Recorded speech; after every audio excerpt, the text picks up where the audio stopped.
I got pregnant with the boss's kid. I'll be taking over as his wife now. At that moment, something inside me snapped. Freja, my husband's mistress, had been mocking me, flaunting her youth, and trying to show she was better than me. She even took my job as the president's secretary, and now she's after my husband. Well, I won't hold back anymore. I'll make sure they both regret this. I decided to confront Philip and Freja. I signed the divorce papers Philip gave me, but I got a lot of money in return. They had a big wedding in Italy. A week later, I got a call from Freja. Hey, Philip hasn't come home. As his ex-wife, you must know where he is, right? She asked, sounding panicked. I laughed wickedly. Just as I thought, I kept quiet, but I knew where he was. I exposed my husband's terrible secrets. My name is Heta. I'm a 58-year-old housewife who works as the president's secretary at my husband Philip's company. Every day, I wake up at 6 a.m., earlier than my husband, to make breakfast. Then I go to work alone, cleaning and tidying the president's office so Philip can work comfortably. At 8 a.m., Philip arrives. Thank you, Heta. You cleaned again today, he says. I retie his tie. It's fine, dear. You want to work in a clean room, right? I reply. Philip and I were introduced by an acquaintance and have been married for 30 years, though we don't have children. Philip took over the company from his father-in-law, and it's doing well. We've had a good life. By the way, the new business you planned, Eric is going to fund it. The transfer was confirmed earlier, Philip tells me. That's great. Joe seems to like you. Your negotiating helped a lot, I say. The company is run by Philip as president and his brother, Eric, as chairman. Philip calls him Joe. I asked about another business Eric funded, and Philip looked annoyed. It's fine, I'll handle it, he said. Nothing special on today's schedule, right? I asked. Yes, because you mentioned it before, Philip replied, smiling. Good, good. Then Heta, there's someone I want to introduce to you. I'll bring them here, so wait for me. Understood, I said, feeling uneasy about his words. Soon, I heard laughter in the hallway. Philip's voice and a young woman's voice. As I wondered about their friendly tone, the office door opened. Kept you waiting, Heta, Philip said, looking pleased, but I forgot to respond to Philip, fixated on the woman sitting next to him. She was very young, with long, neatly arranged hair. She wore a miniskirt that showed off her thighs and a camisole that exposed her chest, as if she were dressed for a night out. Yet, she wore it impressively, and I was astounded by her youth. This is Freja. She'll be working here from today. Nice to meet you, Philip said. I was dumbfounded. Was this a joke? My husband introducing a young woman to me? This alone was bad for my heart. Moreover, we don't hire fresh graduates. Excuse me, but how old is Freja? I asked. She's 23. I met her at a bar with friends. We hit it off, and she's young and fresh. Gives me energy. Don't you think she'll boost the morale of our employees? Philip replied. He must be serious. I couldn't say anything in front of my husband's radiant expression. Then, Heta, please teach Freja the ropes, Philip continued. Freja is going to work as a general employee, right? Then wouldn't it be better if… Oh, I forgot to say, we're going to have 2 secretaries from now on, so please teach Freja the secretary work. 2 secretaries? Is that necessary? Well, you're getting on in years. It's okay to pass on work to the younger ones. Philip laughed lightly, and it pained my heart. Age the way you say it. I muttered. Then take care. I'm going out for a bit on a personal errand. I'm counting on you to show her the ropes, Philip said, leaving Freja and me alone in the president's office. I took a deep breath to calm myself. Once Philip decides on something, he tends to rush into it and spectacularly fails, only to regret it later. This has happened often throughout our marriage. It's useless to say anything at times like this. For now, I'll just do as he says. It's bound not to work out anyway. Hey, Hedda. Freja tapped my shoulder. Yes. How old are you, Hedda? Feeling it was wrong not to answer after asking her age, I told her the truth. I'll be 58 this year, I replied. But it seemed my sincere feelings did not reach Freja. What? You're as old as my grandmother. Poor thing, you could die any time, and yet you still work. That's kind of sad, Freja said. I gave a wry smile. I like my job. It's not sad. Sad, I see. The sad one is the boss, right? Whether he's at home or at work, he's always with an old woman. Really, poor thing, she said. With each word she said next, my face grew more strained. What exactly are you trying to say? You don't get it? I guess when you get older, your brain starts to slow. Freja laughed. Freja let out a big sigh and clearly said, being young and beautiful, I have higher status than an old lady like you. You understand, right? Her smile was full of confidence, and I shivered. I couldn't stay silent any longer. You know, you should learn some common sense. Did I make you angry? Is it menopause? She sneered. See, you get angry so quickly. It must be hard to keep working if you get upset over such things. Plus, with menopause, you sweat a lot and get short of breath, right? It's embarrassing to try so hard. Maybe it's time for you to retire. As I stood there dumbfounded, Freja laughed and whispered in my ear, why don't you retire as the president's wife too? I shuddered. This person intended to take Philip away from me. I couldn't help but raise my voice. Enough is enough. With that kind of intention, I can't teach you anything. Leave the company right now. I expected a quarrel, but Freja looked at me with tears streaming down her face. I'm sorry. I just wanted to get along with you, Hedda, and made a joke, but it was too much, Freja said, collapsing to the floor sobbing. She looked like the heroine of a tragedy. I'll leave this company. Thank you for everything. Freja ran out of the room. What is happening? Overwhelmed by the sudden turn of events, I stood there dumbfounded until Freja returned with a red-faced Philip in tow. What are you doing?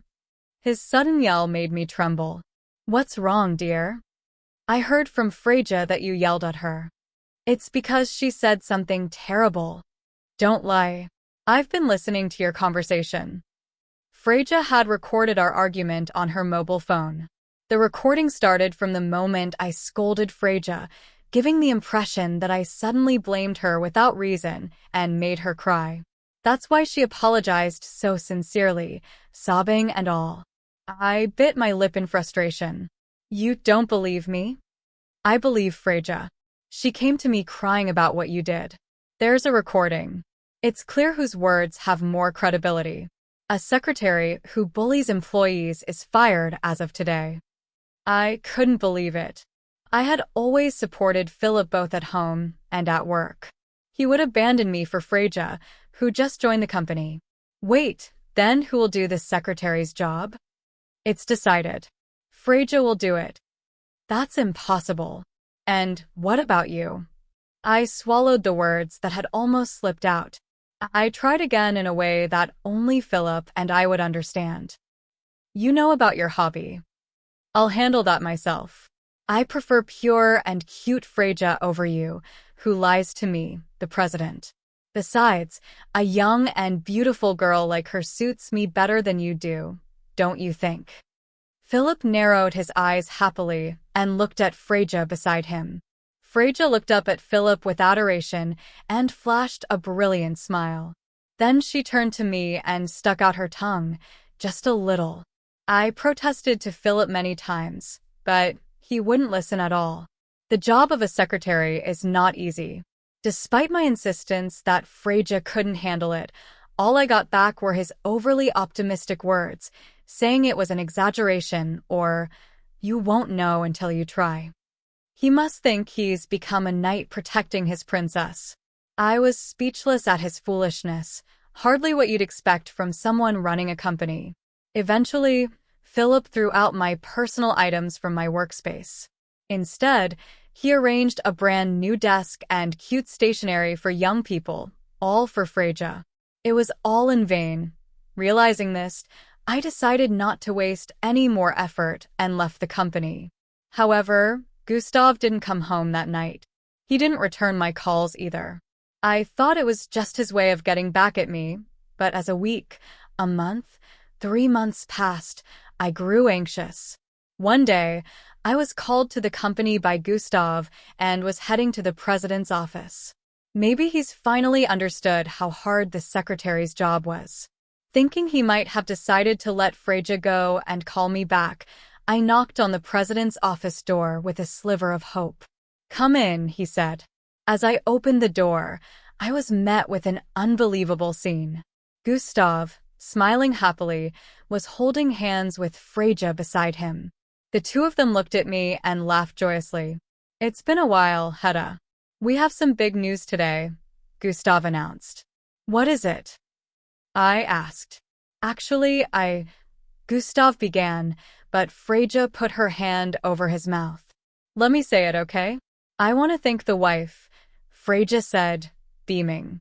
Gustav nodded deeply, and Freja continued, "We're getting married. Thank you for everything you've done for Gustav." "What?" In front of my shaking self, Gustav laughed sheepishly. "No, I thought there's no point in hiding it. I'm thinking of starting a second life. You're getting too old. It's better for you to live quietly by yourself." "How dare you?" I felt as if the blood had drained from my body. "Wait a minute, Hedda. The talk isn't over yet. Here, a present. I made a copy for you." Freja handed me a few sheets of paper. They were printed with black and white photos. Seeing them, I felt sick. "This, ultrasound, don't tell me." Freja nodded slowly and gently stroked her belly as she came closer and whispered in my ear, "I got pregnant with Gustav's child. I'll be taking over as the president's wife." She laughed. At that moment, something inside me snapped. She had mocked me, the president's wife, flaunted her youth, and tried to assert her superiority at every turn. She even took my job as the president's secretary, and now she's aiming for Gustav. Well, I won't hold back anymore. I'll make sure they both plummet to the depths of hell. I decided to let Gustav and Freja be. I signed the divorce papers that Gustav handed to me. Of course, I received a hefty compensation. They had a grand wedding in Italy. Things changed a week later. I got a call from Freja. "Hey, Gustav hasn't come home. As his ex-wife, you must know where he is, right?" Freja's voice was frantic. I laughed maliciously, just as I had expected. I kept quiet, but Gustav is, well, he has a favorite hobby. He's probably in Vegas right now. Vegas? Ever heard of it? There's this big hotel in Las Vegas with a casino. Gustav always rushes there whenever he has a chance. Freja gasped. "Does that mean?" "Yes. Gustav is probably indulging in gambling right now. I was the one who carefully scheduled his time to prevent him from getting too involved," I explained. It seems the new secretary was kept in the dark. He didn't want to show his bad side, spending the money he earned on gambling. Freja was silent, seemingly in shock. I let out a small laugh. "I'm actually thankful to you." "What?" Freja asked, clearly taken aback. "Gustav started getting into gambling these past few years. It seems someone from a new business partner invited him." "And what about it?" "Before you came along, there was still a bit of affection left in Gustav. I was worried about him falling deeper into gambling, but now I've completely cut him off. Taking such a low man off my hands and even giving me a hefty compensation? There couldn't have been a better opportunity. Thanks to you, I can enjoy my second life." I laughed heartily. I could hear Freja breathing heavily over the phone. "Don't you dare joke about this," getting all high and mighty. "Then goodbye. You have a tough road ahead as the president's wife, I said sarcastically and hung up on Freja, ignoring her shouting from the other end. A few days later, as I was relaxing in my new condo, the doorbell rang. Could it be a delivery? I hadn't ordered anything. Suspicious, I looked through the peephole. There stood my ex-husband Philip, his face red with anger. You're there, aren't you, Hedda? How dare you tell Freja about the gambling? Ah, the gambling. Understanding the situation, I decided to let Gustav in. He must have hired a detective to find my address. Running away now would only lead to him chasing me again. I might as well settle things here. I had important information to share with him. I prepared a clear file of documents before opening the door. It's been a while, hasn't it? I greeted him with a graceful smile. What do you mean, it's been a while? After you ruined my family, how can you still smile? Gustav was furious, shouting and trying to intimidate me. But such tactics don't work on a wife of many years. Oh my, why are you so red-faced? What happened? It's none of your business. I chuckled. He came here just to vent his anger, but I could see through what had happened between them. You must have had a fight with your wife. Shut up. Freja must be unhappy with most of your income going to gambling. She told you she would manage the finances, and you're on an allowance now, right? Gustav froze in shock. How? How do you know that? Did you plant a bug or something? He asked seriously, and I burst into laughter. You did the same thing with me when your gambling came to light. You said, "What's wrong with spending the money I earned on my hobby?" You must have repeated the same with Freja, leading to a fight, and now you're taking it out on me. Gustav clenched his fists and fell silent. Don't underestimate a wife of 30 years, I thought to myself, seeing his frustrated face. You should be thankful I managed your schedule as your secretary. I minimized your gambling time to save you from ruin. Can a naive 23-year-old do that? Well, you have no choice but to let her try. You're having a child, after all. Child. At that word, Gustav's face lit up. What a transparent man. Yes, Freja and I are having a child. Unlike you, who's infertile, she can give me an heir. You lost as a woman. Gustav looked down on me triumphantly. That's great for you. We're happy, I replied. Don't try to ruin my family again. I came here to warn you today. Gustav pointed at me, saying so. I tilted my head, puzzled. Me? Ruin it? I have no such intention. In fact, I'm thinking of helping you. Help me. Gustav looked perplexed, clearly at a loss. Did you go with Freja to the gynecologist? Huh? That place is for women. Freja said she wanted to go alone, so I didn't accompany her. You saw the ultrasound photo, right? The glossy, thick photo paper. No. The one I saw was just thin, regular paper. I thought so. I presented Gustav with several photos I had pulled from a clear file. They were grainy black and white ultrasound images. Gustav's eyes widened. What? You're pregnant? Of course not. This was a gift from Freja. She's quite prepared, isn't she? Printing these out from the internet for me. Internet. Gustav looked puzzled. I handed him a piece of paper. It was a printout of a blog post from 2 years ago. The post was a pregnancy announcement with ultrasound photos. Compare this with the earlier photo. Notice anything? After looking back and forth between the photo and the article, Gustav's face turned pale. You don't mean? That's right. The copied photo from the article was Freja's ultrasound photo. Holding them up to the light, the baby silhouette and the noise matched perfectly. Do you know about image search? It's a feature that searches the internet for images similar to the one you have. I found this blog using it. She must have copied the article directly, cutting out the photo neatly. So, the child. Gustav went pale, looking like he might collapse. I decided it was time to deliver the final blow. It's a lie. There's no one in her belly. Gustav collapsed to his knees. No, that can't be. She wouldn't lie about something like that. Impossible. After everything I bought for her, designer clothes, bags, even an expensive engagement ring, Gustav vented his confused emotions by repeatedly hitting the floor with his fist. His actions were so ridiculous, I couldn't help but smile. It's a shame you couldn't become a father. When you think about it, considering your age, it's doubtful you could have fathered a child. Thinking a young partner would guarantee a child was naive. Ask Freja for the truth. I'll call her over now. Gustav was too drained to argue. He just slumped there, silent. I had Freja come to the condominium soon after. The doorbell rang, and I opened the door. Upon seeing me with Gustav, she screamed. What are you doing here? Trying to take Gustav back from me? No. Didn't I say I was thankful to you? I have a baby in my belly. You can't tear us apart. Freja screamed triumphantly, not listening to me. She entered and gently embraced Gustav's shoulder. Are you okay?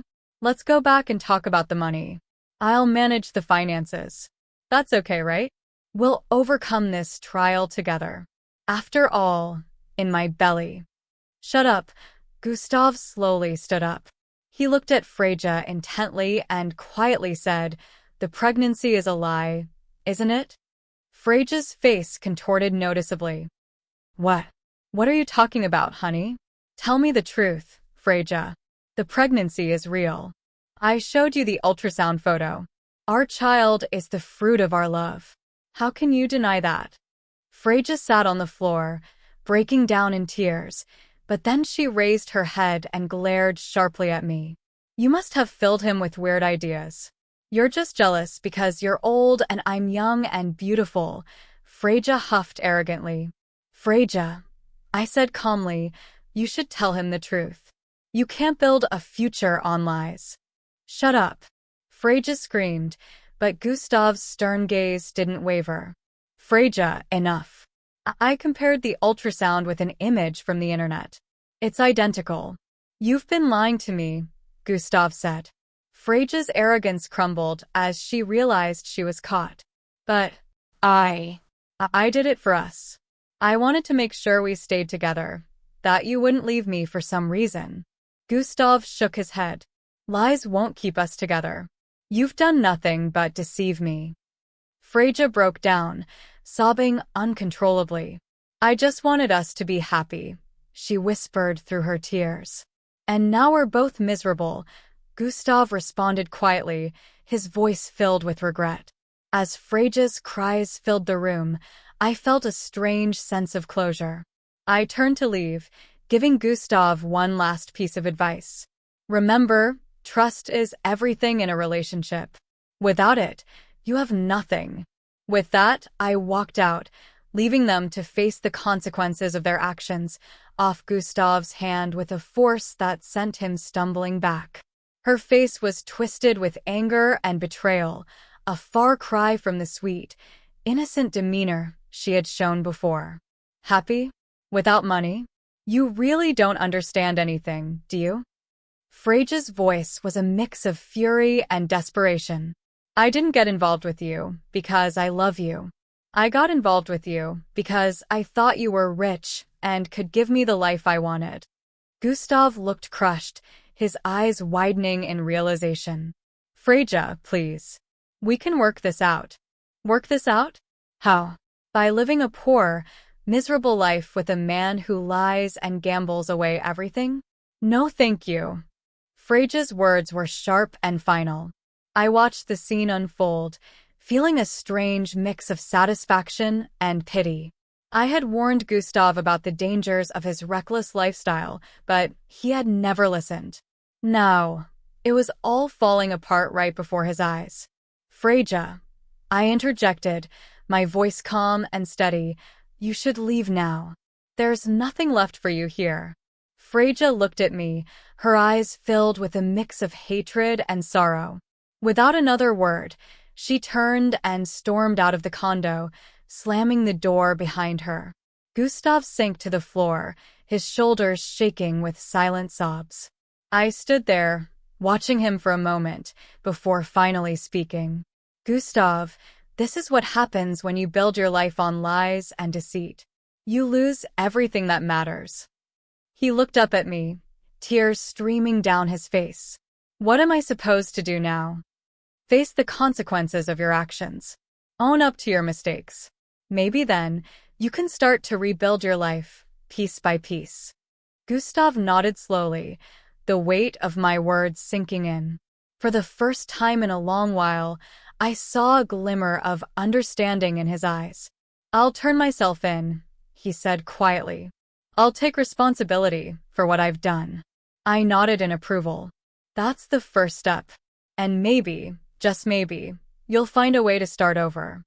As I left the condo, I felt a sense of closure. Gustav's downfall was tragic, but it was a necessary lesson. Life is not about wealth or status. It's about integrity and honesty. And now, both Gustav and Freja would have to learn that the hard way.